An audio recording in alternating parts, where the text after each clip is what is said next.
नमस्कार छात्रों, मैं आप लोगों की अध्यापिका सुप्रीता। आज की विषय है बसंत की सच्चाई, जो एक ईमानदार बालक के बारे में है।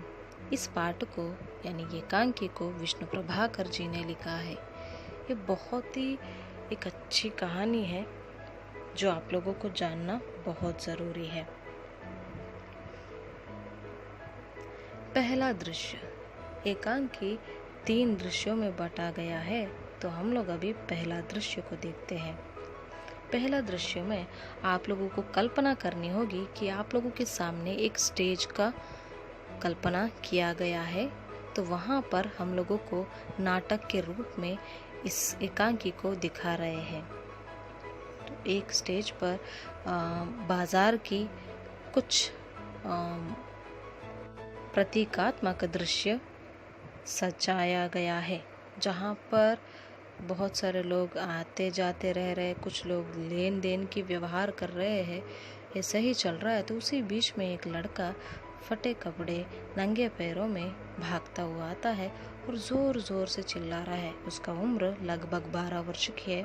उसका नाम बसंत है। वह ज़ोर ज़ोर से पुकार रहा है, छलनी ले लो, बटन ले लो, दिया सलाई ले लो, लेकिन कोई भी उसकी बात नहीं सुनता। सभी लोग उससे देखते हैं और वहां से चले जाते हैं। इसी दौरान उस समय वहां पर एक मजदूरों के नेता आ पहुंच जाते हैं, जिनका नाम है पंडित राजकिशोर जी। बसंत उनके पीछे पीछे जाकर उनसे कहता है, साहब छलनी ले लो, बटन ले लो। लेकिन राजकिशोर जी कहते हैं, अरे भाई, ये सब मुझे नहीं चाहिए। लेकिन फिर भी बसंत बहुत उनसे विनम्रता से पूछता है, साहब सुबह से कुछ भी नहीं बिका, आप कृपया करके कुछ तो लीजिए। तो पंडित राजकिशोर जी समझ जाते हैं कि इस बच्चे को पैसे चाहिए, तो उन्होंने अपने कुर्ते से 2 आना निकाल कर, चलो ये पैसे तुम रख लो, मुझे लेकिन कुछ भी नहीं चाहिए कहते हैं। लेकिन बसंत झट से उनको उत्तर देता है कि मैं भीख के पैसे नहीं लूँगा, अगर आप मुझसे कुछ लोगे तभी ये मैं पैसा लूँगा। लेकिन राजकिशोर जी कहते हैं, लेकिन मेरे पास पैसे नहीं है, मेरे पास सिर्फ नोट है।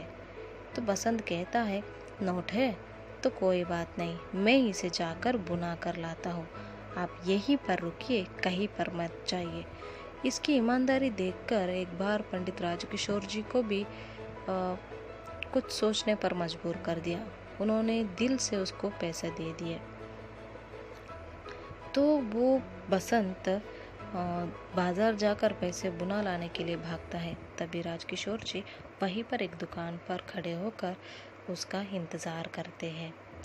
लेकिन जितना भी इंतज़ार करो, संध्या होने तक भी बसंत नहीं आता। तब वो सीधे अपने घर लौट जाते हैं। अभी दूसरा दृश्य है। दूसरा दृश्य पंडित राजकिशोर जी के घर के सामने होता है। यानी पहला दृश्य आप लोग देख सकते हो बाजार में घटता है, दूसरा दृश्य पंडित राजकिशोर जी के घर पर उनके सामने घटता है। स्टेज पर आप लोग देख सकते हो एक घर का माहौल है, वहाँ पर कोई भी शोर नहीं है, हल्का सा शोर है बस। वहाँ पर किशनगंज का एक बोर्ड लगा हुआ है। तो वहीं पर एक लड़का जो फटे कपड़े नंगे पैरों से भागता हुआ चला आता है।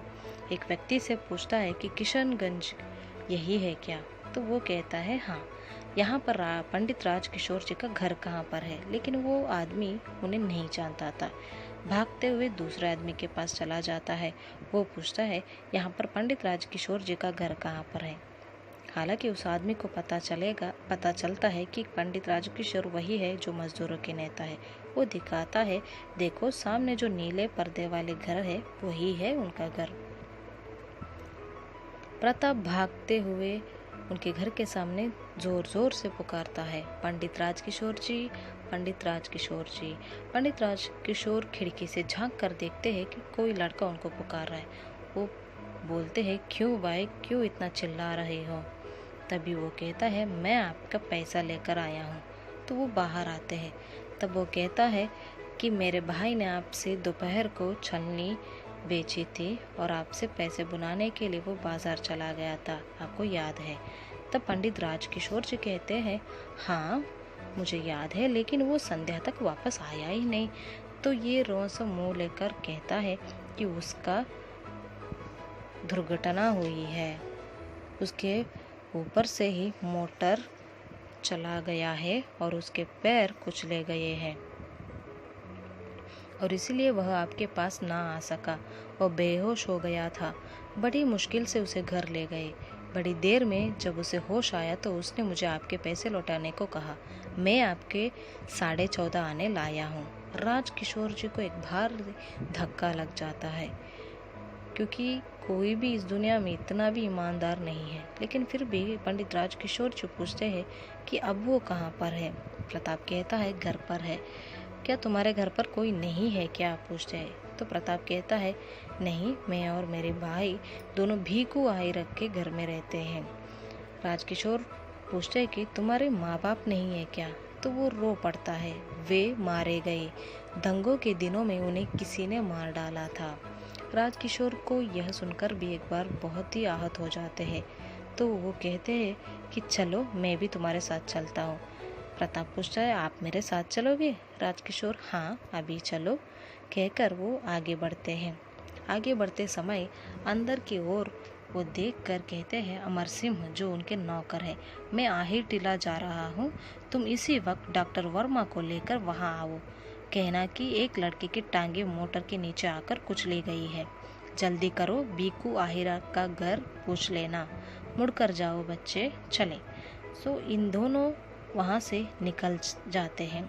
अभी आप लोगों के सामने घटता है तीसरा दृश्य, जो है स्थान है भीखू का घर। बसंत जमीन पर पड़ा कारा रहा है, भीखू उसे डांट रहा है। प्रताप कहता है कि यहाँ पर है मेरे भाई। राजकिशोर उनको देखकर, जो जमीन पर लेटा हुआ है उसको देखकर चकित हो जाते हैं। बसंत राजकिशोर जी को देखकर चकित हो जाता है। राजकिशोर, कहाँ चोट लगी है बेटा, देखूं? राजकिशोर पास आकर टांग देखते हैं, किसी ने फर्स्ट एड दी है, पट्टी बंदी है। छूते ही चीख निकल जाती है। बसंत ओठ भींच कर आह चीखता है, क्योंकि उसे बहुत दर्द हो रहा है। राजकिशोर जी जब उसके पास आते हैं तब वो कहता है, मैं मोटर से टकरा गया था, इसलिए तब आपके पैसे ना लौटा सका। राजकिशोर उस समय कहते हैं, उस बात की चिंता ना करो बेटा, मैंने डॉक्टर को बुलवाया है, तुम ठीक हो जाओगे। बसंत डॉक्टर को बुलाया है। डॉक्टर उसी समय वहाँ पर आते हैं। हेलो पंडित जी, मैंने इस बाजार में देखा है। राजकिशोर जी कहते हैं, ज़रा इसे देखिए। डॉक्टर पैर देखते हैं। बसंत जोर से ओठ भींचता है। प्रताप की आंखों से आंसू झरते हैं। वह कभी भाई को देखता है, कभी डॉक्टर को देखता है। राजकिशोर उत्सुकता से पूछते हैं डॉक्टर से। डॉक्टर कहते हैं, पंडित जी ऐसा लगता है कि पैर की हड्डी टूट गई है, स्क्रीन करके देखना होगा। दूसरा पैर ठीक है, पर इसे अभी अस्पताल ले जाना चाहिए। राजकिशोर कहते हैं, तो क्या हुआ, अभी ले चलो, मैं एम्बुलेंस के लिए फ़ोन कर रहा हूँ। डॉक्टर, जी हाँ कराइए, मैं तब तक इंजेक्शन लगाता हूँ। बसंत आंखें खोलकर, आप क्या कर रहे हो, मैं गरीब हूँ कहता है, क्योंकि उनके पास पैसा नहीं है। राजकिशोर जी कहते हैं, मुझे तुम्हारी पैसों की ज़रूरत नहीं है, मैं तुम्हें अस्पताल ले जा रहा हूँ और तुम चुपचाप लेटे रहो, मैं तुम्हें लेकर जा रहा हूँ। राजकिशोर जी डॉक्टर से कहते हैं, यह बालक को किसी न किसी हाल में बचाना है, क्योंकि यह गरीब है, पर इसमें एक दुर्लभ गुण है, यह बहुत ही ईमानदार है। यहीं पर ये कहानी ख़त्म हो जाती है। यहाँ पर हम लोग देख सकते हैं कि बसंत कितना ईमानदार लड़का है, उसके साथ ही राजकिशोर भी बहुत ही ईमानदार लड़के थे। यानी वो एक मजदूर के नेता थे, लेकिन फिर भी उनके दिल में बहुत ही प्यार था एक दूसरे के लिए। तो यहीं पर ख़त्म हो जाती है ईमानदारी की कहानी। धन्यवाद।